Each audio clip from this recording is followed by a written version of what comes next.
ಎಲ್ಲರಿಗೂ ನಮಸ್ಕಾರಗಳು. ನಾನು ನಿಮ್ಮ ಹಿತೈಷಿ ಯಲ್ಲಪ್ಪ ಕಮ್ದಾಳ್. ಈ ವಿದ್ಯಾರ್ಜನಾ ವೇದಿಕೆಯ ಯೂಟ್ಯೂಬ್ ಚಾನಲ್ ಹಿನ್ನೆಲೆಯಲ್ಲಿ ದಿನಾಲು ಸ್ಪೆಷಲ್ ಟಾಪಿಕ್ ಅನ್ನ ಡಿಸ್ಕಷನ್ ಮಾಡ್ತಾ ಬರ್ತಾ ಇದ್ವಿ. ಅದರಲ್ಲಿ ಈ ಪರೀಕ್ಷೆ ದೃಷ್ಟಿಕೋನದಿಂದ ಹಿನ್ನೆಲೆಯಲ್ಲಿ ಹರ್ಮುಜ ಸ್ಟೇಟ್ ಬಗ್ಗೆ ಚರ್ಚೆ ಮಾಡೋಣ. ಯಾಕಂದ್ರೆ ಇದು ಅತ್ಯಂತ ಉಪಯುಕ್ತವಾದಂತ ಟಾಪಿಕ್. ಈ ಟಾಪಿಕ್ ಮೇಲೆ UPSC ಎಕ್ಸಾಮ್ ಇಂದ ಹಿಡಿದು ಸಣ್ಣ ಕ್ಲರ್ಕ್ ಪೋಸ್ಟ್ಗೆ ಏನು ಎಕ್ಸಾಮ್ ನಡೀತಾವಲ್ಲ ಆ ಎಲ್ಲಾ ಎಕ್ಸಾಮ್ಗೆ ಈ ಟಾಪಿಕ್ ಮೇಲೆ ಪ್ರಶ್ನೆ ಬಂದೇ ಬರ್ತದ ಅನ್ನುವಂಥದ್ದು. ಹಾಗಾಗಿ ನಾವು ಸೆಲೆಕ್ಟೆಡ್ ಟಾಪಿಕ್ ಅನ್ನ ಡಿಸ್ಕಷನ್ ಮಾಡ್ತಾ ಬರ್ತೀವಿ ಅನ್ನುವಂಥದ್ದು. ಯಾಕಂದ್ರೆ ಸ್ಪರ್ಧಾತ್ಮಕ ರಂಗದಲ್ಲಿ ಎಲ್ಲವನ್ನ ಓದುವುದು ಅತಿ ಉಪಯುಕ್ತ ಅಲ್ಲ. ಇಲ್ಲಿ ಸ್ಪರ್ಧಾತ್ಮಕ ಪ್ರಪಂಚಕ್ಕೆ ಕಾಲಿಟ್ಟಿರಪ್ಪ ಅಂತಂದ್ರ ಇಲ್ಲಿ study for examinations, study for job ಅನ್ನುವಂಥದ್ದು. ಹಾಗಾಗಿ what to read, what not to read ಅನ್ನೋದು ಇಲ್ಲಿ ಅತಿ ಅವಶ್ಯಕವಾಗಿ ಬೇಕೇ ಬೇಕಾಗತ್ತ. ಹಾಗಾಗಿ ಅದೇ ರೀತಿ ಸೆಲೆಕ್ಟೆಡ್ ಟಾಪಿಕ್ ಆದಂತ ಈ ಹರ್ಮುಜ ಸ್ಟೇಟ್ ಬಗ್ಗೆ ಡಿಸ್ಕಷನ್ ಮಾಡ್ತಾ ಬರ್ತೀವಿ ಅನ್ನುವಂಥದ್ದು. ಆ ಟಾಪಿಕ್ ಅನ್ನ ಒಂದೊಂದಾಗಿ ಡಿಸ್ಕಷನ್ ಮಾಡ್ತಾ ಬರೋಣ. ಫಸ್ಟ್ ಹರ್ಮುಜ ಸ್ಟೇಟ್ ಬಗ್ಗೆ ಡಿಸ್ಕಷನ್ ಮಾಡ್ತಾ ಬರೋಣ. ಇಲ್ಲಿ ಮ್ಯಾಪ್ ಥ್ರೋ ಅನ್ನು ಕೂಡ ನಾವು ಡಿಸ್ಕಷನ್ ಮಾಡ್ತಾ ಬರ್ತೀವಿ. ಇಲ್ಲಿ ಒಂದು ವಿಷಯ ಬಿಟ್ರೆ ಇನ್ನೊಂದು ವಿಷಯಕ್ಕೂ ಕೂಡ ಇಲ್ಲಿ ಲಿಂಕ್ ಆಗ್ತಾ ಬರುತ್ತೆ ಅನ್ನುವಂಥದ್ದು. ಹಾಗಾಗಿ ಈ ಕಂಟೆಂಟ್ ಅನ್ನ ಮಲ್ಟಿಪಲ್ ವೇದಲ್ಲಿ ಡಿಸ್ಕಷನ್ ಮಾಡೋದು ತುಂಬಾ ಉಪಯುಕ್ತ ಆಗ್ತೈತಿ. ಆ ಹಿನ್ನೆಲೆಯಲ್ಲಿ economy related, geography related, current events related ಮತ್ತ ಸ್ವಲ್ಪ ಪ್ರಮಾಣದಲ್ಲಿ ಹಿಸ್ಟ್ರಿ ಕನೆಕ್ಷನ್ ಆಗ್ತದ. ಆ ಹಿನ್ನೆಲೆಯಲ್ಲಿ ಡಿಸ್ಕಷನ್ ಮಾಡ್ತಾ ಬರೋಣ ಅನ್ನುವಂಥದ್ದು. ಈಗ ಹರ್ಮುಜ ಸ್ಟೇಟ್ ಅನ್ನೋದನ್ನ ಇವತ್ತು ಯಾಕೆ ಸುದ್ದಿಯಲ್ಲಿದೆಯಪ್ಪ ಅಂತಂದಾಗ, ಹರ್ಮುಜ ಜಲಸಂಧಿ ಅಂತ ಕರೀತಾರೆ ಇದನ್ನ. ಹರ್ಮುಜ ಜಲಸಂಧಿ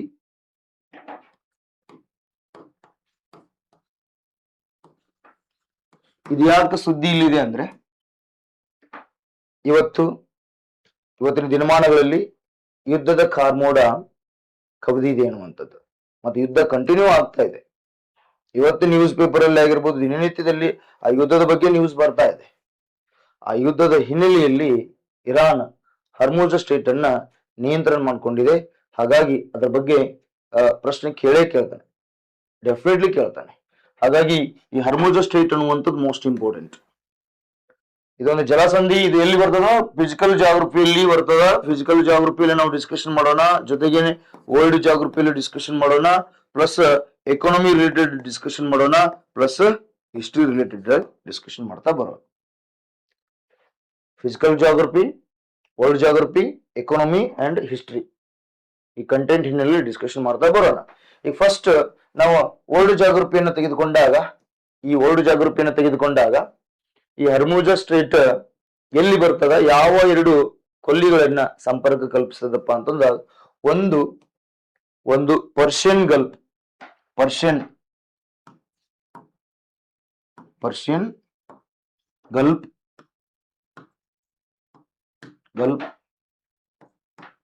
ಇನ್ನೊಂದು ಒಮನ್ ಕೊಲ್ಲಿ, ಒಮನ್ ಗಲ್ಫ್. ಈ ಎರಡು ಕೊಲ್ಲಿಗಳನ್ನ ಸಂಪರ್ಕ ಕಲ್ಪಿಸ್ತದ. ಈ ಪಾಯಿಂಟ್ಸ್ ಮೋಸ್ಟ್ ಇಂಪಾರ್ಟೆಂಟ್. ಜೊತೆಗೇನೆ ಈ ಹರ್ಮುಜ ಸ್ಟೇಟ್ ನ ನಾರ್ತ್ ಭಾಗದಲ್ಲಿ ಯಾವ ದೇಶ ಬರ್ತದಪ್ಪ? ಇರಾನ್ ದೇಶ ಬರ್ತದ. ಈ ಇರಾನ್ನೇ ಇದನ್ನ ಕಂಟ್ರೋಲ್ ತಗೊಂಡಿದೆ ಅನ್ನುವಂಥದ್ದು. ಇನ್ನ ಸೌತ್ ಭಾಗದಲ್ಲಿ ಯಾವ್ದು ಬರ್ತದಪ್ಪ ಅಂತಂದಾಗ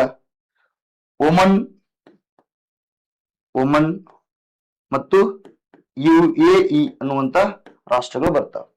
ಯುನೈಟೆಡ್ ಅರಬ್ ಎಮಿರೇಟ್ಸ್ ರಾಷ್ಟ್ರಗಳು ಬರ್ತಾವ ಅನ್ನುವಂಥದ್ದು. ಇಲ್ಲಿ ಕೂಡ ಕ್ವಶನ್ಸ್ ಆಗ್ತದ. ಈಗ ಈ ಕಂಟೆಂಟ್ ಅನ್ನ ಮತ್ತೆ ನಾವು ಎಲ್ಲಿಗೆ ತೆಗೆದುಕೊಂಡು ಹೋಗೋಣಪ್ಪ ಅಂತಂದ್ರೆ, ವರ್ಲ್ಡ್ ಜಾಗ್ರಫಿಯಲ್ಲಿ ಫಿಸಿಕಲ್ ಜಾಗ್ರಫಿಯಲ್ಲಿ ನೋಡೋಣ. ಫಿಸಿಕಲ್ ಜಾಗ್ರಫಿ ಅಂದ್ರ ಎಕಾನಮಿ ಪ್ಲಸ್ ಫಿಸಿಕಲ್ ಜಾಗ್ರಫಿ ಇಲ್ಲಿ ಕವರ್ ಆಗುತ್ತೆ. ಈ ಹರ್ಮುಜ ಜಲಸಂಧಿಯ ಮೂಲಕ ಪ್ರಪಂಚದಲ್ಲಿ ಸುಮಾರು 20% 30% ಇಲ್ಲಿ ಕ್ರೂಡ್ ಆಯಿಲ್ ಸಾಗಾಣಿಕೆ ಆಗ್ತತಿ.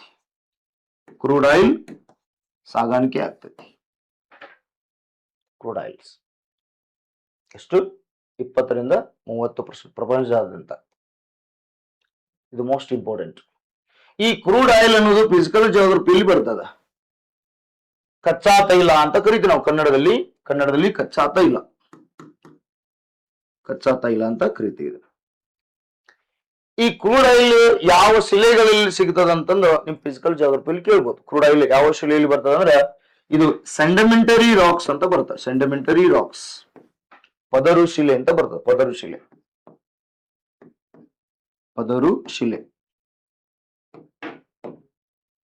ಈ ಪದರು ಶಿಲೆಯನ್ನು ಇನ್ನೊಂದು ಹೆಸರಿಂದ ಕರೀತಾರೆ, ಏನಪ್ಪಾ ಅಂತಂದ್ರ ದ್ವಿತೀಯ ಶಿಲೆ ಅಂತ ಕರೀತಾರೆ. ದ್ವಿತೀಯ ಶಿಲೆ. ಜೊತೆಗೆ ಮತ್ತೆ ಇನ್ನೊಂದು ಹೆಸರಿಂದ ಕರೀತಾರೆ ಜಲಜ ಶಿಲೆ ಅಂತ ಕೂಡ ಕರೀತಾರೆ. ಜಲಜ ಶಿಲೆ.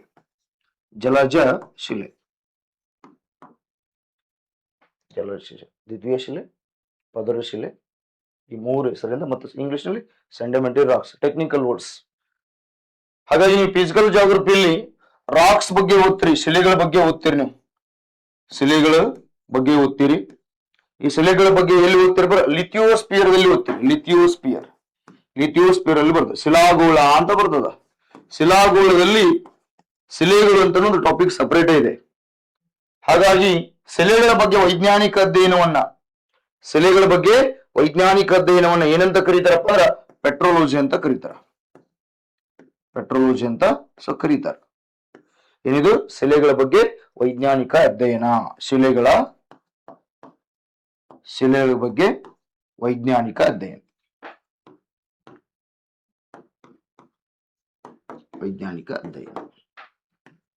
ಇಲ್ಲಿ ಕ್ವಶನ್ಸ್ ಕೇಳ್ತಾನೆ. ಈ ಕ್ರೂಡ್ ಆಯಿಲ್ ಯಾವ ಶಿಲೆಗಳಲ್ಲಿ ಕಂಡು ಬರ್ತದ? ಪದರು ಶಿಲೆಗಳಲ್ಲಿ ಕಂಡು ಬರ್ತದ. ಅದನ್ನ ಜಲಜ ಶಿಲೆ, ದ್ವಿತೀಯ ಶಿಲೆ ಅಂತ ಕರೀತಾರೆ. ಮತ್ತು ಶಿಲೆಗಳ ಬಗ್ಗೆ ವೈಜ್ಞಾನಿಕ ಅಧ್ಯಯನವನ್ನು ಪೆಟ್ರೋಲಜಿ ಅಂತ ಕರೀತಾರೆ. ಈ ಕ್ರೂಡ್ ಆಯಿಲ್ ಇಂದ ಏನ್ ಸಿಗ್ತದಪ್ಪ ಅಂತಂದ್ರ ನೀವು ಇಲ್ಲಿ ಅರ್ಥ ಮಾಡ್ಕೊಡ್ರಿ. ಕ್ರೂಡ್ ಆಯಿಲ್ ಇಂದ ಯಾವ ಕಂಟೆಂಟ್ ಸಿಗ್ತದಪ್ಪ ಅಂತಂದಾಗ, ಕ್ರೂಡ್ ಆಯಿಲ್ ಇಂದ ಯಾವ ಕಂಟೆಂಟ್ ಸಿಗ್ತದಂದ್ರೆ ಇಲ್ಲಿ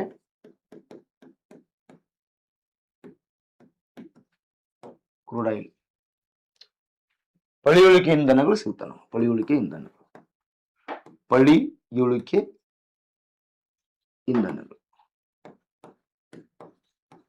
ನೋಡಿ, ಫಿಸಿಕಲ್ ಜಾಗ್ರಫಿ ಎಲ್ಲಿ ಕನೆಕ್ಷನ್ ತಗೋತದ. ಪಳಿಯುಳಿಕೆ ಇಂಧನ, ಫಾಸಿಲ್ ಫ್ಯೂಲ್ಸ್ ಅಂತ ಕರೀತಾರ. ಹಾಗಾದ್ರೆ ಪಳಿಯುಳಿಕೆ ಇಂಧನಗಳು ಯಾವುವು ಅಂತಂದಾಗ ನೀವು ಇಲ್ಲಿ ಅರ್ಥ ಮಾಡ್ಕೊಡ್ರಿ. ಒಂದು ಕಲ್ಲಿದ್ದಲು, ಇನ್ನೊಂದು ಪೆಟ್ರೋಲಿಯಂ, ಇನ್ನೊಂದು ನೈಸರ್ಗಿಕ ಅನಿಲ. ಎಸ್, ಇವನ್ನ ಪಳಿಯುಳಿಕೆ ಇಂಧನಗಳಂತ ಕರೀತಾರೆ. ಈ ಪಳಿಯುಳಿಕೆ ಇಂಧನಗಳು ಯಾವ ಶಿಲೆಯಲ್ಲಿ ಅಂತಂದ್ರೆ ಆಗ್ಲೇ ಹೇಳಿದ್ನಲ್ಲಿ ನಿಮ್ಗ. ಯಾವ ಶಿಲೆ ಅಂದ್ರೆ ಪದರು ಶಿಲೆಯಲ್ಲಿ ಸಿಗ್ತದೆ. ಪದರು ಶಿಲೆ. ಈ ಶಿಲೆಗಳಲ್ಲಿ ಯಾಕೆ ಸೆಂಡಿಮೆಂಟರಿ ರಾಕ್ಸ್ ಅಲ್ಲಿ ಯಾಕೆ ಅಂತಂದಾಗ ಈ ಶಿಲೆಗಳು ಏನಾಗಿರ್ತಾವ ಅಂದ್ರ ಅತ್ಯಂತ ಮೃದುವಾಗಿರ್ತಾವ, ಟೊಳ್ಳಾಗಿರ್ತಾವ. ಹಾಗಾಗಿ ನೀರು ಮತ್ತು ಗಾಳಿ ಒಳಗಡೆ ಸೇರಿಕೊಳ್ಳುವಂತ ಒಂದು ಅವಕಾಶ ಈ ಶಿಲೆಗಳಲ್ಲಿ ಇರ್ತದ ಅನ್ನುವಂಥದ್ದು. ಹಾಗಾಗಿ ಪಳಿಯುಳಿಕೆ ಇಂಧನಗಳು ಎಲ್ಲಿ ಸಿಗ್ತಾವ? ಪದರು ಶಿಲೆಗಳಲ್ಲಿ ಸಿಗ್ತದ. ಹಾಗಾದ್ರೆ ಪಳಿಯುಳಿಕೆ ಇಂಧನಗಳ ಆಯುಷ್ಯವನ್ನು ಅಂತ ಬರ್ತದ. ಇಲ್ಲಿ ಹಿಸ್ಟ್ರಿ ಕನೆಕ್ಷನ್ ಆಗುತ್ತಾ, ಸೈನ್ಸ್ ಅಂಡ್ ಟೆಕ್ನಾಲಜಿ ಕೂಡ ಕನೆಕ್ಷನ್ ಆಗ್ತದ. ಪಳಿಯುಳಿಕೆ ಇಂಧನಗಳ ಆಯುಷ್ಯವನ್ನ ಪತ್ತೆ ಹಚ್ಚಲು ಐಸೋಟೋಪ್ಸ್ ಅನ್ನು ಯಾವ್ದು ಯೂಸ್ ಮಾಡ್ತಾರಪ್ಪ? ಕಾರ್ಬನ್ 14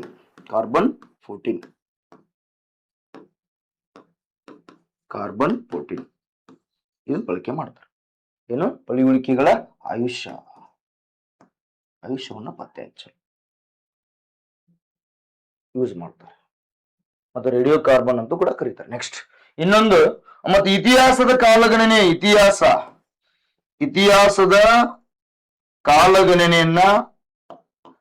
ಕಾಲಗಣನೆ ಮಾಡಲು ಏನೇನು ಯೂಸ್ ಮಾಡ್ತಾರ? ಕಾರ್ಬನ್ 14 ಯೂಸ್ ಮಾಡ್ತಾರೆ. ಕ್ರೂಡ್ ಆಯಿಲ್ ಇಂದ ಕಲ್ಲಿದ್ದಲು, ಪೆಟ್ರೋಲಿಯಂ, ನೈಸರ್ಗಿಕ ಅನಿಲ ಸಿಗುತ್ತೆ. ಮತ್ತೆ ಇವನ್ನ ಕಲ್ಲಿದ್ದಲು, ಪೆಟ್ರೋಲಿಯಂ, ನೈಸರ್ಗಿಕ ಅನಿಲ ಏನಂತ ಕರೀತಾರಪ್ಪ ಅಂತಂದ್ರ, ಸೊ ಇಲ್ಲಿ ಎನರ್ಜಿ ರಿಸೋರ್ಸ್ ಅನ್ನೋ ಟಾಪಿಕ್ ಬರ್ತದ. ಎಕನಾಮಿಕ್ಸ್ ಅಲ್ಲಿ ಬರ್ತದ, ಜಾಗೃತಿಯಲ್ಲಿ ಬರ್ತದೆ. ಈ ಎನರ್ಜಿ ರಿಸೋರ್ಸ್ ಅಲ್ಲಿ ಇದನ್ನ ಏನಂತ ಕರೀತಾರ? ಕಲ್ಲಿದ್ದಲು, ಪೆಟ್ರೋಲಿಯಂ ಮತ್ತು ನೈಸರ್ಗಿಕ ಅನಿಲವನ್ನ ಮುಗಿದು ಹೋಗುವ ಸಂಪನ್ಮೂಲಗಳು ಅಂತ ಕರೀತಾರೆ ಇವುಗಳು. ಅಂದ್ರೆ ನವೀಕರಿಸಲಾರದ ಸಂಪನ್ಮೂಲಗಳು. ನಾವು ಬಳಸ್ತಾ ಹೋದಿವಪ್ಪ ಅಂದ್ರ ಎಂಡ್ ಆಗ್ತಾವ, ಮುಗಿದು ಹೋಗ್ತಾವ. ಹಾಗೆ ಆ ಸಾಲಿನಲ್ಲಿ ಬರ್ತವೆ. ಕೇಳ್ತಾನೆ ಕ್ವಶನ್ಸ್. ಮುಗಿದು ಹೋಗುವ ಸಂಪನ್ಮೂಲಗಳು ಯಾವುವಪ್ಪ ಅಂತಂದಾಗ ಈ ಕಲ್ಲಿದ್ದಲು, ಪೆಟ್ರೋಲಿಯಂ ಮತ್ತು ನೈಸರ್ಗಿಕ ಅನಿಲ. ಮುಗಿದು ಹೋಗಲಾರದ ಸಂಪನ್ಮೂಲಗಳು ಯಾವುವು ಅಂತಂದಾಗ ಸೋಲಾರ್ ಎನರ್ಜಿ ಬರ್ತದ ನೋಡ್ರಿ. ಸೋಲಾರ್ ಎನರ್ಜಿ ಆಗಿರ್ಬೋದು, ವಿಂಡ್ ಎನರ್ಜಿ ಆಗಿರ್ಬೋದು, ಇವೆಲ್ಲ ಏನಪ್ಪಾ ಅಂತಂದ್ರ ಮುಗಿದು ಹೋಗಲಾರದ ಶಕ್ತಿ ಸಂಪನ್ಮೂಲಗಳು. ಬಳಸಿದಾಗೆಲ್ಲ ಮುಗಿದು ಹೋಗುದಿಲ್ಲ, ಅವು ಪರ್ಮನೆಂಟ್ ಇರ್ತಾವ. ಅಂತವನ್ನ ಮುಗಿದು ಹೋಗಲಾರದ ಸಂಪನ್ಮೂಲಗಳು, ಇವನ್ನ ಮುಗಿದು ಹೋಗುವ ಸಂಪನ್ಮೂಲಗಳು ಅಂತಂದು ಕನ್ಸಿಡರ್ ಮಾಡ್ತಾರ. ಹಾಗಾದ್ರೆ ಪಳಿಯುಳಿಕೆ ಇಂಧನಗಳು ಯಾವ ಶಿಲೆಗಳಲ್ಲಿ ಸಿಗ್ತಾವ? ಪದರು ಶಿಲೆಯಲ್ಲಿ ಸಿಗ್ತಾರೆ. ಆ ಪಳಿಯುಳಿಕೆ ಇಂಧನಗಳು ಹೆಂಗ ರಚನೆ ಆಗಿರ್ತಾವಪ್ಪ ಅಂತಂದ್ರ ಲಕ್ಷಾಂತರ ವರ್ಷಗಳ ಹಿಂದೆ ಏನಾಗುತ್ತಪ್ಪ ಅಂತಂದ್ರ ಈ ಫಾರ್ಮೇಶನ್ ಆಗಿದ್ದ ಪಳಿಯುಳಿಕೆ ಇಂಧನಗಳು ಫಾರ್ಮೇಶನ್ ಆಗಿದ್ದು ಹೆಂಗಪ್ಪ ಅಂತಂದಾಗ ಲಕ್ಷಾಂತರ ವರ್ಷಗಳ ಹಿಂದೆ ಈ ಸಸ್ಯ ಮತ್ತು ಪ್ರಾಣಿ ಈ ಸತ್ತಿರ್ತಾವ. ಸಸ್ಯ ಮತ್ತು ಪ್ರಾಣಿ ಮರಣವನ್ನು ಹೊಂದಿರ್ತಾವಲ್ಲ, ಆ ಕಳೆಬರ ಏನಾಗುತ್ತಪ್ಪ ಅಂತಂದ್ರ ಉಷ್ಣಾಂಶ ಮತ್ತು ಒತ್ತಡದ ಹಿನ್ನೆಲೆಯಲ್ಲಿ ಆಮ್ಲಜನಕ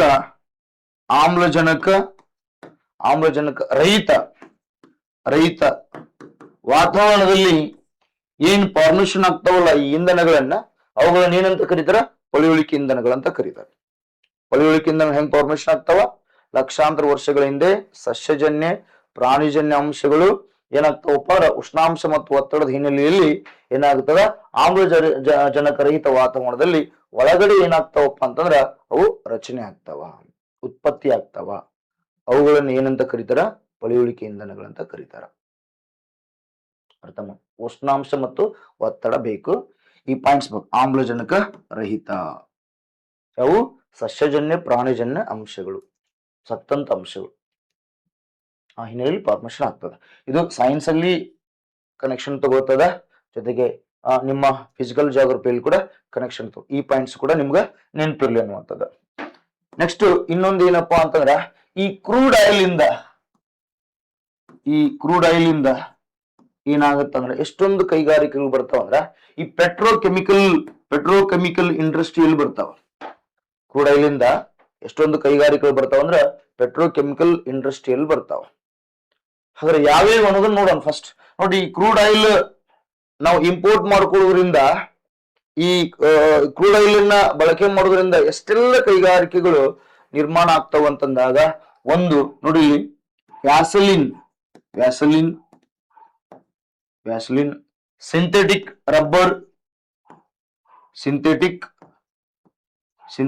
ರಬ್ಬರ್ ಕೈಗಾರಿಕೆ, ರಬ್ಬರ್.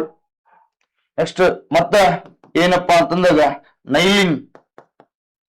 ನೈಲಾನ್ ಬಟ್ಟೆಗಳು ತಯಾರಾಗ್ತಾವಲ್ಲ. ಸೊ ನೋಡಿ, ಇದ ಪೆಟ್ರೋಕೆಮಿಕಲ್ ಇಂದ ಅನ್ನುವಂಥದ್ದು. ಮತ್ತೇನಾಗತ್ತಪ್ಪ ಅಂದ್ರ ಡಾಂಬರ್ ರೋಡ್ ಅನ್ನು ಕನ್ಸ್ಟ್ರಕ್ಷನ್ ಮಾಡ್ಲಿಕ್ಕೆ ಡಾಂಬರ್ ಕೂಡ ಫಾರ್ಮೇಶನ್ ಇಲ್ಲಿಂದನೇ ಆಗ್ತದ ಅನ್ನುವಂಥದ್ದು. ನಂತರದಲ್ಲಿ ಲಿಪ್ಸ್ಟಿಕ್ ಕೈಗಾರಿಕೆಗಳಾಗಿರ್ಬೋದು. ನಂತರದಲ್ಲಿ ಸೆಂಟ್ ಅಂತಿರಲ್ಲ, ಪರ್ಫ್ಯೂಮ್ ಕೂಡ ತಯಾರಾಗೋದು ಈ ಪೆಟ್ರೋಕೆಮಿಕಲ್ ಇಂದಾನೆ ಅನ್ನೋದನ್ನ ನಾವಿಲ್ಲಿ ಅರ್ಥ ಮಾಡ್ಕೋಬೇಕು ಅನ್ನುವಂಥದ್ದು. ವ್ಯಾಸಲಿನ್, ಸಿಂಥೆಟಿಕ್ ರಬ್ಬರ್, ನೈಲಾನಿನ್, ಡಾಂಬರ್ ಮತ್ತು ಲಿಪ್ಸ್ಟಿಕ್ ಮತ್ತು ಪರ್ಫ್ಯೂಮ್. ಜೊತೆಗೇನೆ ಈ ಕ್ರೂಡ್ ಆಯಿಲ್ ಇಂದ ಮತ್ತೆ ನಮ್ಗ ಏನಪ್ಪಾ ಅಂತಂದಾಗ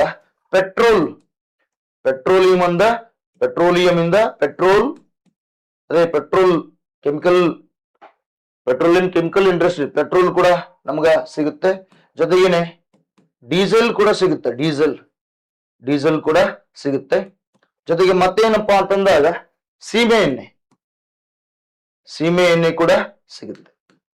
ನೋಡಿ ಎಷ್ಟೊಂದು ಕೈಗಾರಿಕೆಗಳು ಎಸ್ಟಾಬ್ಲಿಷ್ಮೆಂಟ್ ಆಗ್ತಾವ ಅನ್ನುವಂಥದ್ದು. ಅದಕ್ಕೋಸ್ಕರ ಇವನ್ ಗ್ಯಾಸ್ ಕೂಡ ನ್ಯಾಚುರಲ್ ಗ್ಯಾಸ್ ಅಂತೀವಲ್ಲ ನಾವು, ನ್ಯಾಚುರಲ್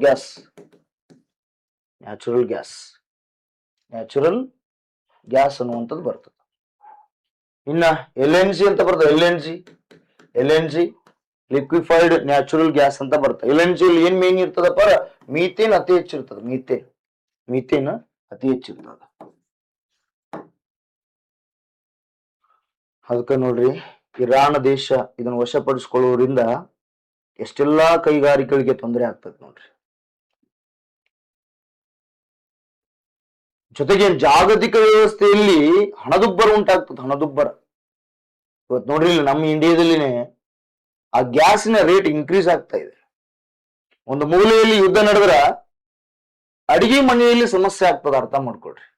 ಒಂದು ಮೂಲೆಯಲ್ಲಿ, ಜಗತ್ತಿನ ಒಂದು ಮೂಲೆಯಲ್ಲಿ, ಏಷ್ಯಾ ಖಂಡದಲ್ಲಿ ನಡೆದ ಯುದ್ಧ, ಇರಾನ್ ಮತ್ತು ಇಸ್ರೇಲ್ ಮತ್ತು ಈ ನಾರ್ತ್ ಅಮೆರಿಕ ಖಂಡದಲ್ಲಿ ಬರುವಂತ ಅಮೆರಿಕ ದೇಶ, ಈ ಆ ಒಂದು ಮೂಲೆಯಲ್ಲಿ ನಡೆದಂತ ಯುದ್ಧದ ಕಾರ್ಮೋಡ ಈ ಅಡಿಗೆ ಮನೆಗೂ ಕೂಡ ನಡೆದಿದೆ ಅನ್ನುವಂಥದ್ದು. ಅರ್ಥ ಮಾಡ್ಕೊಡಿ. ಎಷ್ಟೆಲ್ಲ ಕೇಳ್ತಾನೆ ಕ್ವಶನ್ಸ್. ಪೆಟ್ರೋಕೆಮಿಕಲ್ ಇಂಡಸ್ಟ್ರಿಯಲ್ ಯಾವ್ಯಾವ ಬರ್ತಾವಪ್ಪ ಅಂತಂದು ಕೇಳ್ತಾ ಬರ್ತಾನೆ ನಿಮ್ಗೆ. ಡೆಪ್ತ್ UPSC ಆಗಿರ್ಬೋದು, KS ಆಗಿರ್ಬೋದು, C ಗ್ರೂಪ್ ಆಗಿರೋ ಪ್ರಶ್ನೆಯನ್ನ ಕೇಳ್ತಾ ಬರ್ತಾನೆ. ನೋಡಿ, ಪೆಟ್ರೋಲಿಯಂ ಅಂದ ಪೆಟ್ರೋಲು, ಡೀಸೆಲ್, ಸೀಮೆಎಣ್ಣೆ ಇವೆಲ್ಲ ಪೆಟ್ರೋಕೆಮಿಕಲ್ ಇಂಡಸ್ಟ್ರಿಯಲ್ಲಿ ಸ್ಟಾರ್ಟ್ ಆಗ್ತಾವ. ಎಷ್ಟು ಉದ್ಯೋಗ ಕ್ರಿಯೇಟ್ ಆಗ್ತಾವ ನೋಡ್ರಿ. ಇಲ್ಲಿ ಉದ್ಯೋಗ ಕ್ರಿಯೇಟ್ ಆಗ್ತಾವ, ಮನಿ ಸಪ್ಲೈ ಬರ್ತದ, ಇಕನಾಮಿಲಿ ಡಿಮಾಂಡ್ ಸ್ಟಾರ್ಟ್ ಆಗುತ್ತ, ಅನ್ಎಂಪ್ಲಾಯ್ಮೆಂಟ್ ದೂರ ಆಗುತ್ತ, ನಿರುದ್ಯೋಗ ದೂರ ಆಗುತ್ತ, ಬಡತನ ದೂರ ಆಗುತ್ತೆ. ಹಾಗಾದ್ರೆ ಇಂಡಿಯಾದಲ್ಲಿ ಹೈಯೆಸ್ಟ್ ನಾವು ಕ್ರೂಡ್ ಆಯಿಲ್ ಅನ್ನು ಇಂಪೋರ್ಟ್ ಮಾಡ್ಕೊಳ್ತೀವಿ. ಹೈಯೆಸ್ಟ್ ವಿವಿಧ ರಾಷ್ಟ್ರಗಳಿಂದ ನಾವೇನ್ ಮಾಡ್ತೀವಪ್ಪ ಅಂದ್ರ ಹೈಯೆಸ್ಟ್ ಈ ಕಚ್ಚಾ ತೈಲವನ್ನು ಇಂಪೋರ್ಟ್ ಮಾಡ್ಕೊಳ್ತೀವಿ. ಈ ಇಂಪೋರ್ಟ್ ಮಾಡ್ಕೊಳ್ಳೋದ್ರಿಂದ ದೇಶದಲ್ಲಿ ಏನು ಆರ್ಥಿಕ ಸಮಸ್ಯೆಗಳು ಉಂಟಾಗ್ಯವಪ್ಪ ಅಂತಂದ್ರ, ಇಂಪೋರ್ಟ್ ಮಾಡ್ಕೊಳ್ಳೋದ್ರಿಂದ ಹೈಯೆಸ್ಟ್ ನಾವು ಈ ಕ್ರೂಡ್ ಆಯಿಲ್ ಅನ್ನ ಇಂಪೋರ್ಟ್ ಮಾಡ್ಕೊಳ್ತೀವಿ. ಈ ಹರ್ಮುಜ್ ಸ್ಟ್ರೇಟ್ ಮೂಲಕ ಸುಮಾರು 75-80% ಏನು ಮಾಡ್ತೀವಪ್ಪ ಅಂತಂದ್ರೆ ಈ ಕ್ರೂಡ್ ಆಯಿಲ್ ಅನ್ನ ಈ ಜಲಸಂಧಿ ಮೂಲಕವೇ ಇಂಪೋರ್ಟ್ ಮಾಡ್ಕೊಳ್ತೀವಿ ನಾವು. ಇಂಡಿಯಾದವರು ನೆನಪಿರ್ಲಿ, ಭಾರತ ದೇಶದವರು ಇಂಪೋರ್ಟ್ ಅಂದ್ರೆ ಆಮದು ಮಾಡ್ಕೊಳ್ತೀವಿ ಈ ಕ್ರೂಡ್ ಆಯಿಲ್ ಇಂದ.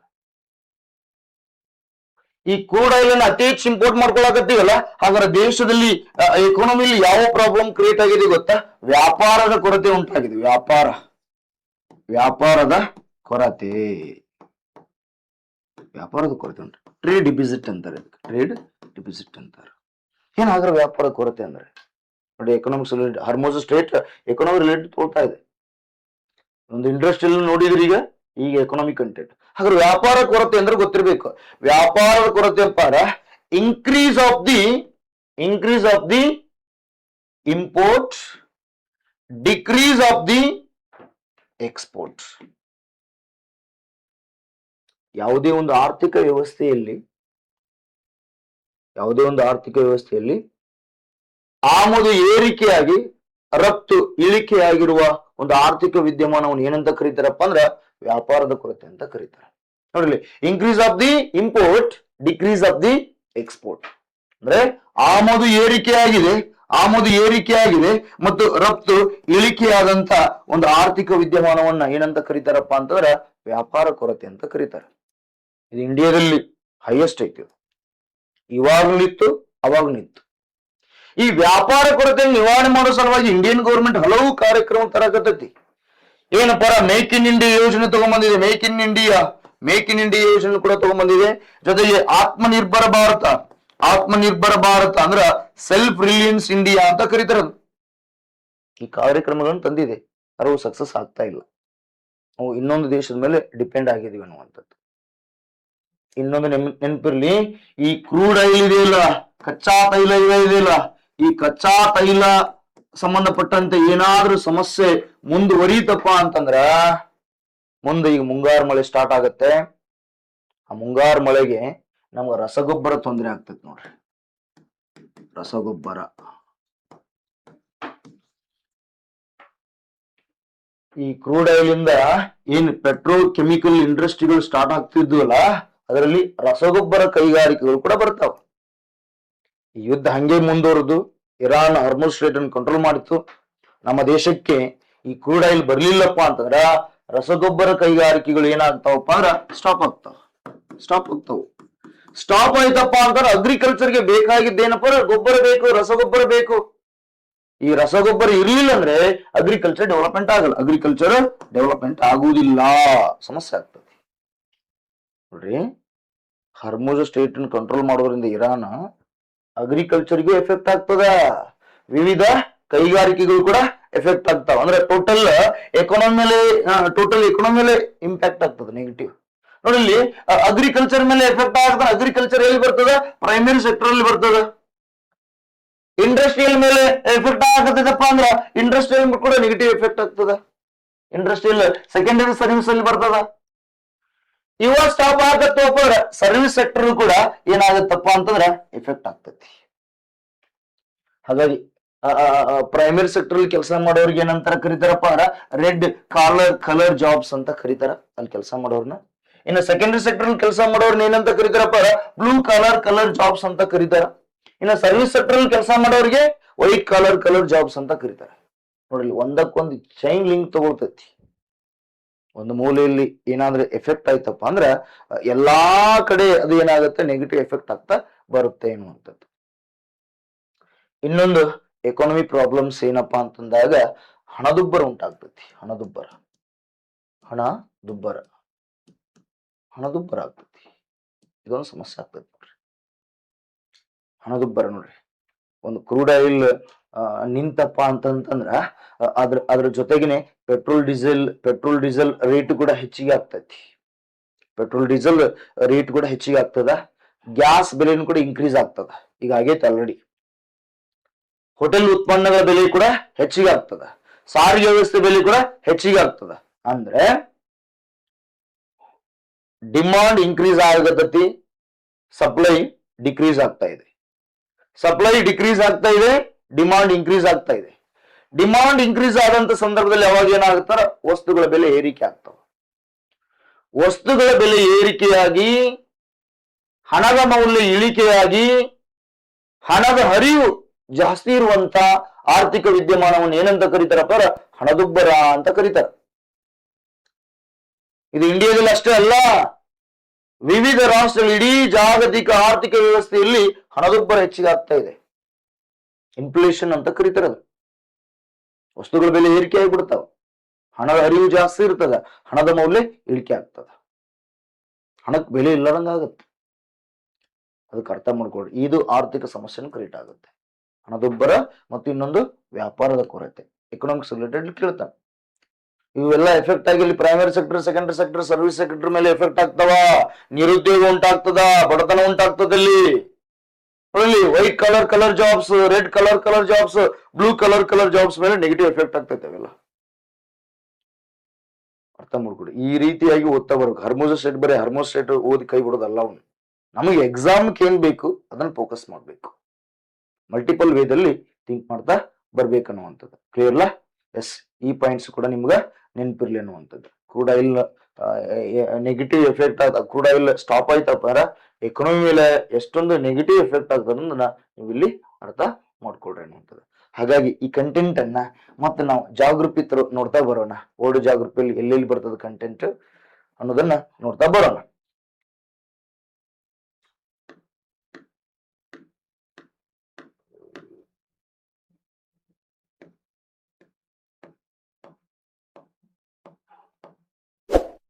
ಎಸ್, ಫಸ್ಟ್ ಯುದ್ಧ ಎಲ್ಲಿ ನಡೀತದಂತ ನೋಡ್ತಾ ಬರೋಣ. ಯುದ್ಧ ಅನ್ನೋದು ಬಂದಂತ ಸಂದರ್ಭದಲ್ಲಿ ಇಲ್ಲಿ ಇರಾನ್ ಅನ್ನೋದು ಬರ್ತದೆ. ಇಲ್ಲಿ ಇರಾನ್ ಬರ್ತದೆ. ಇಲ್ಲಿ ಸಿರಿಯಾ ಅನ್ನೋದು ಬರ್ತದೆ ನೋಡ್ರಿ. ಸಿರಿಯಾ, ಇರಾನ್ ಮತ್ತು ಸಿರಿಯಾ ಏಷ್ಯಾ ಖಂಡದಲ್ಲಿ ಬರ್ತೇವೆ. ನೆನಪ, ಏಷ್ಯಾ ಖಂಡದಲ್ಲಿ ಬರ್ತಾವ. ಏಷ್ಯಾ ಖಂಡ. ಯುದ್ಧ ಯಾವಾಗ ಸ್ಟಾರ್ಟ್ ಆಗೈತಿ? ಯುದ್ಧ ಯಾವಾಗ ಸ್ಟಾರ್ಟ್ ಆಗಿದಪ್ಪ ಅಂದ್ರ 2026 ಸ್ಟಾರ್ಟ್ ಆಗೈತಿ. ನೆನಪಿರ್ಲಿ ಯುದ್ಧ. ಮತ್ತೆ ರಷ್ಯಾ ಮತ್ತು ಉಕ್ರೇನ್ ಬೇರೆ ಇದನ್ನ ಸಪರೇಟ್ ಆಗಿ ಡಿಸ್ಕಷನ್ ಮಾಡ್ತಾ ಬರ್ತೀನಿ ನಾನು. ಈಗ ಬರೀ ನಾವು ಇರಾನ್, ಇಸ್ರೇಲ್ ಮತ್ತು ಅಮೆರಿಕ ಅನ್ನುವಂಥದ್ದು ಇವು ಏಷ್ಯಾ ಖಂಡದಲ್ಲಿ ಕಂಡು ಬರ್ತಾವ. ಇವು ರಾಷ್ಟ್ರಗಳ ಮಧ್ಯೆ ಯುದ್ಧ ನಡೆದಿದೆ ಅನ್ನುವಂಥದ್ದು. ಮತ್ತೆ ಇನ್ನೊಂದು ಅಮೆರಿಕ ಇದೆ ನೋಡಿ, ಇಲ್ಲಿ ನಾರ್ತ್ ಅಮೆರಿಕ ಖಂಡದಲ್ಲಿ ಬರ್ತದೆ. ಇದು ನಾರ್ತ್ ಅಮೆರಿಕ ಖಂಡ. ನಾರ್ತ್ ಅಮೆರಿಕ ಖಂಡದಲ್ಲಿ United state of the America ಬರ್ತದ. ಇದು ಎದ್ರ ಮೇಲೆ ಅಟ್ಯಾಕ್ ಮಾಡಾಕತೈತಿ? ಇರಾನ್ ಮೇಲೆ ಅಟ್ಯಾಕ್ ಮಾಡಿದೆ. ಇರಾನ್ ಮೇಲೆ ಅಟ್ಯಾಕ್ ಮಾಡಿದೆ. ಈ ಯುದ್ಧವನ್ನ ನಿಲ್ಲಿಸಬೇಕು, ಶಾಂತಿ ಒಪ್ಪಂದ ಆಗ್ಬೇಕಂತಂದು ಇಸ್ಲಾಂ ಒಪ್ಪಂದ ಇದೆ. ನೆನಪಿರ್ಲಿ, ಇಸ್ಲಾಂ ಒಪ್ಪಂದ. ಎದಕ್ಕೆ ಸಂಬಂಧಪಟ್ಟ ಪ್ರಶ್ನೆ ಕೇಳಿದಾಗ ಈ ಇರಾನ್ ಇಸ್ರೇಲ್ ಅಮೆರಿಕ ಮಧ್ಯೆ ಯುದ್ಧ ನಡೀತಾ ಇದೆಯಲ್ಲ, ಅದನ್ನ ಯುದ್ಧವನ್ನು ನಿಲ್ಲಿಸಬೇಕನ್ನುವಂಥದ್ದು ಶಾಂತಿ ಒಪ್ಪಂದ ಮಾಡಲಿಕ್ಕೆ ಅಲ್ಲಿ ಸಭೆ ಸೇರಿದ್ರು. ಆದ್ರೆ ಅದು ವಿಫಲ ಆಗಿದೆ. ಇನ್ನು ಮಾತುಕತೆಗಳು ನಡೀತಾ ಇದಾವ. ಯಾವಾಗ ಶಾಂತಿ ಮಾತುಕತೆ ಯಾವಾಗ ಅದು ಯಶಸ್ವಿ ಆಗ್ತದನ್ನ ಕಾದ್ ನೋಡ್ಬೇಕಾಗಿದೆ. ಈಗ ನೋಡಿಲಿ, ಅಮೆರಿಕದ ಎಷ್ಟು ಡೇಂಜರ್ ಇದೆಯಪ್ಪ ಅಂತಂದ್ರ, ಇದು ಜಗತ್ತಿನ ದೊಡ್ಡ ಹಣ್ಣು ಅಂತ ಕರೀತಾರೆ. ಡೆವಲಪ್ಡ್ ಕಂಟ್ರಿ ಇದು. ಇಡೀ ಜಗತ್ತನ್ನ ತನ್ನ ಕಂಟ್ರೋಲ್ ತಗೊಂಡು ಆಡಳಿತ ಮಾಡ್ಬೇಕನ್ನುವಂತ ಮಹದಾಶೆಯನ್ನು ಇಟ್ಕೊಂಡಿದೆ, ಕನಸನ್ನು ಇಟ್ಕೊಂಡಿದೆ, ಗುರಿನಿ ಇಟ್ಕೊಂಡಿದೆ. ಅದಕ್ಕೆ ಅಡ್ಡಿ ಬರ್ತಾ ಇರೋದು ರಷ್ಯಾ, ಚೀನಾ ಇವೆಲ್ಲ ಅಡ್ಡಿ ಬರ್ತಾ ಇದಾವೆ. ಆದ್ರೂ ಕೂಡ ಬಿಡ್ತಾ ಇಲ್ಲ. ಎಲ್ಲೆಲ್ಲಿ ಆರ್ಥಿಕ ಸಂಪತ್ತಿದೆ ಅಲ್ಲೆಲ್ಲಿ ಹೊಂಚು ಹಾಕಿ ಅಟ್ಯಾಕ್ ಮಾಡ್ತದೆ ಅಮೆರಿಕ. ಈಗ ಆಲ್ರೆಡಿ ಮಾಡಿದೆ. ನೋಡಿ ಇಲ್ಲಿ ವೆನಿಜುವೆಲ್ ಅಂತ ಬರ್ತದೆ ನೋಡ್ರಿ, ಇಲ್ಲಿ ರಾಷ್ಟ್ರ ಸೌತ್ ಅಮೆರಿಕ ಖಂಡದಲ್ಲಿ ಬರ್ತದೆ. ಕೇಳ್ತಾನ, ವೆನಿಜುವೆಲಾ ರಾಷ್ಟ್ರ ಯಾವ ಖಂಡದಲ್ಲಿ ಬರ್ತದೆ ಅಂದ್ರೆ ಸೌತ್ ಅಮೆರಿಕ ಖಂಡದಲ್ಲಿ ಬರುತ್ತೆ. ಮತ್ತ ಹೈಯೆಸ್ಟ್, ಇಡೀ ಜಗತ್ತಿನಲ್ಲಿ ಹೈಯೆಸ್ಟ್ ಈ ಕ್ರೂಡ್ ಆಯಿಲ್ ನಿಕ್ಷೇಪ ಇರುವಂತಹ ಒಂದು ಪ್ರದೇಶ, ಒಂದು ದೇಶ ಅದು ವೆನಿಜುವೆಲಾ. ಈ ವೆನಿಜುವೆಲವನ್ನ ವಶಪಡಿಸಿಕೊಂಡಿದ್ದು ಯಾವ್ದು ಗೊತ್ತಾ? ಅಮೆರಿಕ. 2026ರಲ್ಲಿ ಏನ್ ಮಾಡಿದಪ್ಪ ಅಂತಂದ್ರ ವಶಪಡಿಸ್ಕೊಂಡೈತೆ. ಅದ ಕಂಟ್ರೋಲ್ ಇಲ್ಲ, ಅದ ಆಡಳಿತ ಮಾಡಾಕತ್ತೈತೆ ಅಲ್ಲಿ. ಅಮೆರಿಕದ ಕಂಟ್ರೋಲ್ ಅಲ್ಲಿ ಇದೆ ಈಗ ವೆನಿಜುವೆಲಾ ರಾಷ್ಟ್ರ ಅಂತದ್ದು. ನೋಡಿ ಇಲ್ಲಿ ಪಾಯಿಂಟ್ಸ್ ಗೊತ್ತಿರಲಿ. ವೆನಿಜುವೆಲಾ ಯಾವ ಖಂಡದಲ್ಲಿ ಬರ್ತದ, ಅಮೆರಿಕ ಯಾವ ಖಂಡದಲ್ಲಿ ಬರ್ತದ, ಇನ್ನು ಇರಾನ್ ಮತ್ತು ಸಿರಿಯಾ ಯಾವ ಖಂಡದಲ್ಲಿ, ಸಾರಿ ಇಸ್ರೇಲ್ ಯಾವ ಖಂಡದಲ್ಲಿ ಬರ್ತದ ಅಂತ ಕೇಳ್ತಾ ಬರ್ತಾನೆ. ಇಸ್ರೇಲ್ ಮತ್ತು ಇರಾನ್ ಮಧ್ಯೆ ಯುದ್ಧ ನಡೆದು, ಸಿರಿಯಾ ಅಲ್ಲ, ಇಸ್ರೇಲ್ ಮತ್ತು ಇರಾನ್ ಮಧ್ಯೆ ನಡೆದಿರುವಂತದ್ದು ಗೊತ್ತಿರಲಿ. ಇನ್ನು ನೆಕ್ಸ್ಟ್ ನೋಡೋಣ, ಹರ್ಮೋಜಾ ಸ್ಟೇಟ್ ಇದೆ ನೋಡ್ರಿ. ಇವತ್ತು ಟಾಪಿಕ್ ಡಿಸ್ಕಷನ್ ಮಾಡ್ತಾ ಇರೋದು ಇದೇ ಕಂಟೆಂಟ್. ಅದನ್ನ ನಾನಲ್ಲಿ ಮೇನ್ಸ್, ಪ್ರಿಲಿಮ್ಸ್ ಎಲ್ಲ, ಪೊಲೀಸ್ ಕಾನ್ಸ್ಟೇಬಲ್ ಎಲ್ಲಾ ವಿಷಯಕ್ಕೆ ಸಂಬಂಧಪಟ್ಟ ಡಿಸ್ಕಷನ್ ಮಾಡ್ತಾ ಬಂದೆ. ಈಗ ಮ್ಯಾಪ್ ರೀಡಿಂಗ್ ಬರೋಣ. ಈ ಮ್ಯಾಪ್ ರೀಡಿಂಗ್ ಮಾಡೋದ್ರಿಂದ ನಿಮ್ಗೆ UPSC, KS, C ಗ್ರೂಪಿಗೆ ಮತ್ತು PDF ಎಲ್ಲ PDO ಎಕ್ಸಾಮ್ಗೆ ಎಲ್ಲದಕ್ಕೂ ಹೆಲ್ಪ್ ಆಗುತ್ತೆ. ಇವನ್ ಪೊಲೀಸ್ ಕಾನ್ಸ್ಟೇಬಲ್ಗೆ ಹೆಲ್ಪ್ ಆಗುತ್ತೆ. ನೋಡಿ ಹರ್ಮೋಜಾ ಸ್ಟೇಟ್, ಇದನ್ನ ಹರ್ಮೋಜಾ ಜಲಸಂಧಿ ಅಂತ ಕರೀತಾರೆ. ಇಲ್ಲಿದೆ ನೋಡ್ರಿ, ಇದೆ. ಇದ್ರ ಮೂಲಕವಾಗಿ ನೋಡ್ರಿ ಎಷ್ಟು ಸುಮಾರು 20-30% ಈ ಕ್ರೂಡ್ ಆಯಿಲ್ ಸಾಗಾಣಿಕೆ ಆಗ್ತೈತಿ ಈ ಜಲಸಂಧಿಯ ಮೂಲಕ. ಈ ಜಲಸಂಧಿ 2 ಕೊಲ್ಲಿಗಳನ್ನು ಸಂಪರ್ಕ ಕಲ್ಪಿಸೋದು. ನಾ ಹೇಳಿದಲ್ಲ ಆಲ್ರೆಡಿ, ಒಂದು ಒಮನ್ ಕೊಲ್ಲಿ, ಗಲ್ಫ್ ಆಫ್ ಒಮನ್. ಇನ್ನೊಂದು ಯಾವ್ದಪ್ಪ ಅಂತಂದ್ರ ಪರ್ಷಿಯನ್ ಗಲ್ಫ್ ಅಂತ ಬರುತ್ತೆ. ಇನ್ನೊಂದು ಯಾವ್ದು? ಪರ್ಷಿಯನ್ ಗಲ್ಫ್ ಇದೆ ನೋಡ್ರಿ, ಇದೆ ಪರ್ಷಿಯನ್ ಗಲ್ಫ್.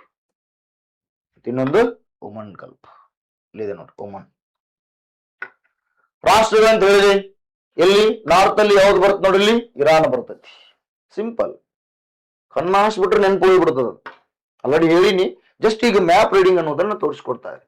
ಯಾವಾಗಲೂ ವರ್ಲ್ಡ್ ಜಾಗ್ರಫಿಯನ್ನ ಭಯಪಟ್ಟು ಹೊಡಿಬಾರ್ದು. Must be read through the map. ಮತ್ತೆ ಇನ್ನೊಂದು ಇಂಪಾರ್ಟೆಂಟ್ ನೆನ್ಪಿರ್ಲಿ, ವರ್ಲ್ಡ್ ಜಾಗ್ರಫಿಯನ್ನ ನೀವು ಹೆಂಗ್ ಓದ್ಬೇಕಂದ್ರ ಒಂದು ವರ್ಷದ ಕರೆಂಟ್ ಇವೆಂಟ್ಸ್ ಗೊತ್ತಿರ್ಬೇಕು ನಿಮ್ಗ. ಒಂದು ವರ್ಷದ ಕರೆಂಟ್ ಇವೆಂಟ್ಸ್, ನ್ಯೂಸ್ ಅಲ್ಲಿ ಏನ್ ಪ್ಲೇಸಸ್ ಇರ್ತಾವಲ್ಲ, ನ್ಯೂಸ್ ಅಲ್ಲಿ ಏನ್ ವಾಟರ್ ಬಾಡಿ ಇರ್ತದಲ್ಲ, ನ್ಯೂಸ್ ಅಲ್ಲಿ ಏನ್ ರಿವರ್ ಇರ್ತದಲ್ಲ, ನ್ಯೂಸ್ ಅಲ್ಲಿ ಏನ್ ಡಿಸ್ಟ್ರಿಕ್ಟ್ ಆಗಿರ್ಬೋದು, ಸ್ಟೇಟ್ ಆಗಿರ್ಬೋದು, ಅವುಗಳನ್ನ ಫೋಕಸ್ ಮಾಡಿ ಓದ್ಬೇಕು. ಅದನ್ನ old geography, current old geography. ನೀವು ಓಲ್ಡ್ ಜಾಗ್ರಫಿ ಓದ್ಕೊಂಡ್ ಬಂದ್ಬಿಡ್ತೀರಿ. ಏಷ್ಯಾ ಖಂಡ ಓದಾಕತ್ರ ಏಷ್ಯಾ ಖಂಡ ಭಯಪಟ್ಟು ಹೊಡ್ಕೊಂಡ್ ಹೋಗ್ಬಿಡ್ತಾರೆ. ಆಫ್ರಿಕಂಡ ಓದಾಕತ್ರ ಆಫ್ರಿಕಂಡ ಭಯಪಟ್ಟು ಹೊಡ್ಕೊಂಡ್ ಹೋಗ್ಬಿಡ್ತಾರೆ. ಇಲ್ಲಿ ನೀವು ಓದ್ಬೇಕಾಗಿದ್ದು ಹೆಂಗಪ್ಪ ಅಂದ್ರ ಕರೆಂಟ್ ಇವೆಂಟ್ಸ್, ಒಂದು ವರ್ಷದ ಕರೆಂಟ್ ಇವೆಂಟ್ಸ್ ಗೊತ್ತಿರ್ಬೇಕು ಓಲ್ಡ್ ಜಾಗ್ರಫಿ. ಅದ್ರ ಆಧಾರ ಮೇಲೆ ಪ್ರಶ್ನೆ ಕೇಳೋದು. ಕ್ವಶನ್ ಪೇಪರ್ ನೋಡ್ರಿ, ನೀವು UPSC ಕ್ವಶನ್ ಪೇಪರ್ ನೋಡ್ರಿ. ಒಂದು ವರ್ಷದ ಕರೆಂಟ್ ಇವೆಂಟ್ಸ್ ಅಲ್ಲಿ 2 ವರ್ಷನೂ ತಗೊಳ್ತಾರ ಅವ್ರು. 2 ವರ್ಷ UPSC, 2 ವರ್ಷದ ಕರೆಂಟ್ ಇವೆಂಟ್ಸ್ ಬೇಕು. ಆ 2 ವರ್ಷದಲ್ಲಿ ಏನು ನ್ಯೂಸ್ ಅಲ್ಲಿ ಇರ್ತಾವಲ್ಲ ಪ್ಲೇಸಸ್, ಅದ್ರ ಬಗ್ಗೆ ಫೋಕಸ್ ಮಾಡ್ತಾ ಬರ್ತಾನ. ಈಗ ಇಲ್ಲಿ ಹರ್ಮೋಜಾ ಸ್ಟೇಟ್ ವಾಟರ್ ಬಾಡಿ ಇದು ನ್ಯೂಸ್ ಅಲ್ಲಿ, ಇದ್ರ ಮೇಲೆ ಪಕ್ಕ ಕ್ವಶನ್ ಕೇಳ್ತಾನೆ UPSC ಗೆ ಪಕ್ಕ ಕ್ವಶನ್ಸ್ ಕೇಳ್ತಾನೆ. ಮೇನ್ಸ್ ಅಲ್ಲಿ ಬರ್ಬೋದು, ಪ್ರಿಲಿಮ್ಸ್ ಅಲ್ಲಿ ಕೂಡ ಬರ್ಬೋದು ಅನ್ನುವಂಥದ್ದು. ಎಸ್, ಇಲ್ಲಿ ಹರ್ಮೋಜಾ ಸ್ಟೇಟ್ ನಾರ್ತ್ ಅಲ್ಲಿ ಯಾವ್ದಿದೆ? ಇರಾನ್ ದೇಶದ, ಇದು ಕಂಟ್ರೋಲ್ ಅಲ್ಲಿ ಇದೆ, ಇರಾನ್ ದೇಶದ ಕಂಟ್ರೋಲ್ ಅಲ್ಲಿ ಇದೆ. ಇನ್ನ ಸೌತ್ ಭಾಗದಲ್ಲಿ ಯಾವ ರಾಷ್ಟ್ರಗಳು ಬರ್ತಾವಪ್ಪ ಅಂದ್ರ ಒಮನ್ ಬರ್ತದ ನೋಡ್ರಿ, Oman. Next United Arab Emirates ಅಂತ ಬರುತ್ತೆ ನೋಡ್ರಿ. ಇಲ್ಲಿ ಒಮನ್ ಇದೆ ನೋಡಿ, ಇಲ್ಲಿ ಇದು ಒಮನ್ ಸ್ಟೇಟ್, ಇದು ಕೂಡ ಒಮನ್ ಸ್ಟೇಟ್. ಇಲ್ಲೊಂದು ಬರ್ತದ, ಇಲ್ಲೊಂದು ಒಮನ್ ಇದೆ, ಒಮನ್ ದೇಶ, ಮತ್ತು ಯುನೈಟೆಡ್ ಅರಬ್ ಎಮಿರೇಟ್ಸ್. ಈ ರೀತಿಯಾದಂತ ಮ್ಯಾಪ್ ರೀಡಿಂಗ್ ಮಾಡ್ಬೇಕು ನಾವು.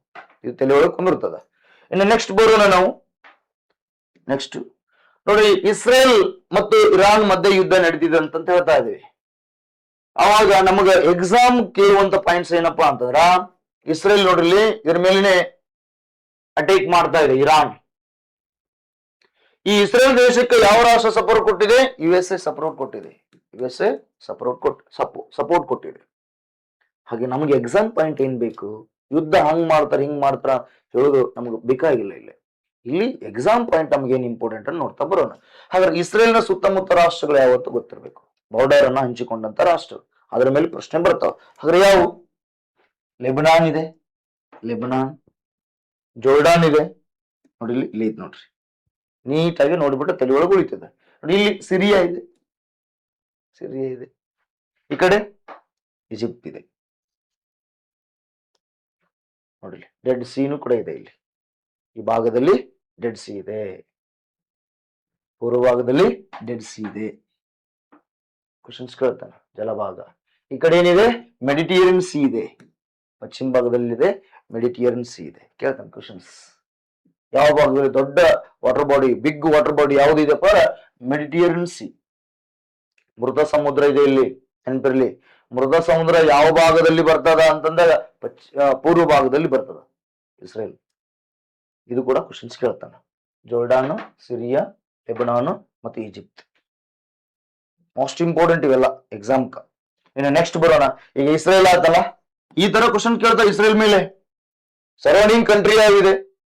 ಅತಿ ದೊಡ್ಡ ವಾಟರ್ ಬಾಡಿಯನ್ನ ಯಾವ ಭಾಗದಲ್ಲಿ ಹಂಚಿಕೊಂಡಿದೆ ಇಸ್ರೇಲ್ ಅಂತ ಕೇಳಿದಾಗ ಈ ಪಶ್ಚಿಮ ಭಾಗದಲ್ಲಿ, ಈ ಭಾಗದಲ್ಲಿದೆ ನೋಡಿ, ಅದು ಮೆಡಿಟೇರಿಯನ್ ಸಿ. ನೆಕ್ಸ್ಟ್ ನೋಡೋಣ. ಈಗ ಇಸ್ರೇಲ್ ಆಯ್ತು, ಇರಾನ್ ಬಗ್ಗೆ ನೋಡೋಣ. ಇರಾನ್ ಇದೆ ನೋಡ್ರಿ. ಇರಾನ್ ಮೋಸ್ಟ್ ಇಂಪಾರ್ಟೆಂಟ್ ಇದೆ. ಮುಂದೆ ನಿಮ್ಗೆ ಇರಾನ್ ಮುಂದೆ ಬರ್ತದ, ಯಾಕಂದ್ರೆ ಚಾಬಾಯ್ಡ್ ಪೋರ್ಟ್ ಕೂಡ ಬರ್ತದ, ನಮ್ಗೆ ಇಂಡಿಯಾಕ್ಕೆ ರಿಲೇಟ್ ಆಗಿರುವಂತದ್ದು. ಇಂಡಿಯಾ ಡೆವಲಪ್ಮೆಂಟ್ ಮಾಡಿರುವಂತ ಪೋರ್ಟ್ ಅದು. ಹಾಗಾಗಿ ಅದು ಕೂಡ ನೆನಪಿರ್ಬೇಕು ನಿಮ್ಗೆ. ಮುಂದೆ ಆ ಚಾಬಾರ್ ಪೋರ್ಟ್ ಬಗ್ಗೆ ಡಿಸ್ಕಷನ್ ಮಾಡುವಾಗ ನಾನು ಅಲ್ಲಿ ಹೇಳ್ತಾ ಬರ್ತೀನಿ. ಈಗ ಇರಾನ್ ನ ಬಾರ್ಡರಿಂಗ್ ಕಂಟ್ರಿ ಯಾವೇ ಬರ್ತಾವ ನೋಡ್ರಿ. ಇಲ್ಲಿ ನೋಡ್ರಿ, ಅಜರ್ಬೈಜಾನ್ ಅಂತ ಬರುತ್ತೆ, ಅಜರ್ಬೈಜಾನ್ ಇದೆ. ಅರ್ಮೇನಿಯಾ ಅಂತ ಇದೆ, ಟರ್ಕಿ ಇದೆ, ಟರ್ಕಿ, ಅರ್ಮೇನಿಯಾ, ಅಜರ್ಬೈಜಾನ್ ಮತ್ತು ಟರ್ಕಿ. ಇರಾಕ್ ಇದೆ, ಸೌದಿ ಅರೇಬಿಯಾ ಇದೆ. ನೋಡಲಿ, ಈ ಭಾಗದಲ್ಲಿ ಪಾಕಿಸ್ತಾನ ಇದೆ, ಅಫ್ಘಾನಿಸ್ತಾನ್ ಇದೆ, ತುರ್ಕ್ಮೆನಿಸ್ತಾನ್ ಇದೆ. ಈಸಿಯಾಗಿ ನೆನ್ಪಿಟ್ಕೋಬಹುದು ಇವನ್ನೆಲ್ಲ. ಡೈಲಿ ಮ್ಯಾಪ್ ರೀಡಿಂಗ್ ಮಾಡ್ಬೇಕು ನಾವು. ಮತ್ತು ವಾಟರ್ ಬಾಡಿ ಯಾವ್ದು? ಕ್ಯಾಸ್ಪಿಯನ್ ಸಿ ಇದೆ ನೋಡ್ರಿ, ಇಲ್ಲಿ ಕ್ಯಾಸ್ಪಿಯನ್ ಸಿ. ಮತ್ತೆ ಕೆಳಗಡೆ ನೋಡಿಲಿ, ಇರಾನ್ ಕಂಟ್ರೋಲ್ ಇರುವಂತದ್ದು ನೋಡಿ, ಹೇಳಿದ್ನಲ್ಲ ಆಗ್ಲೇ. ಇಲ್ಲಿ ಇದೆ ನೋಡ್ರಿ, ಇದ ಹರ್ಮೋಜ ಸ್ಟೇಟ್ ಇದೆ, ಇದೇ ಹರ್ಮೋಜ ಸ್ಟೇಟ್. ಇಲ್ಲಿದೆ ಅಲ್ಲ, ಇದೇ ಹರ್ಮೋಜ ಸ್ಟೇಟ್ ನೋಡಿ. ಇದು ವಾಟರ್ ಬಾಡಿ ನೋಡ್ರಿ, ಇಲ್ಲಿ ಪರ್ಷಿಯನ್ ಗಲ್ಫ್ ಮತ್ತು ಗಲ್ಫ್ ಆಫ್ ಓಮನ್ ನೋಡಿ. ಸೌತ್ ಭಾಗದಲ್ಲಿ ಯಾವ್ದು? ಓಮನ್ ದೇಶ ಇದೆ ಮತ್ತು ಯುನೈಟೆಡ್ ಅರಬ್ ರಾಷ್ಟ್ರ ಇದೆ. ಎಷ್ಟು ಚಂದ ಇದೆ ನೋಡ್ರಿ. ಇಷ್ಟೆಲ್ಲ ನೀವು ಓದ್ತಾ ಬಂದಾಗೆಲ್ಲ ಏನಾಗತ್ತಪ್ಪ ಅಂತಂದಾಗ ನೆನಪು ಜಾಸ್ತಿ ಉಳಿತೈತಿ, ಇನ್ನೊಂದು ಪಾಯಿಂಟ್ ನಿಮ್ಗೆ ಇಲ್ಲಿ ನೆನ್ಪಿಟ್ಕೋಬೇಕಾಗಿದ್ದು ಏನಪ್ಪಾ ಅಂತಂದಾಗ, ಇನ್ನೊಂದು ಪಾಯಿಂಟ್ ಮುಖ್ಯವಾಗಿ ನೆನ್ಪಿಟ್ಕೋಬೇಕಾಗಿದ್ದು,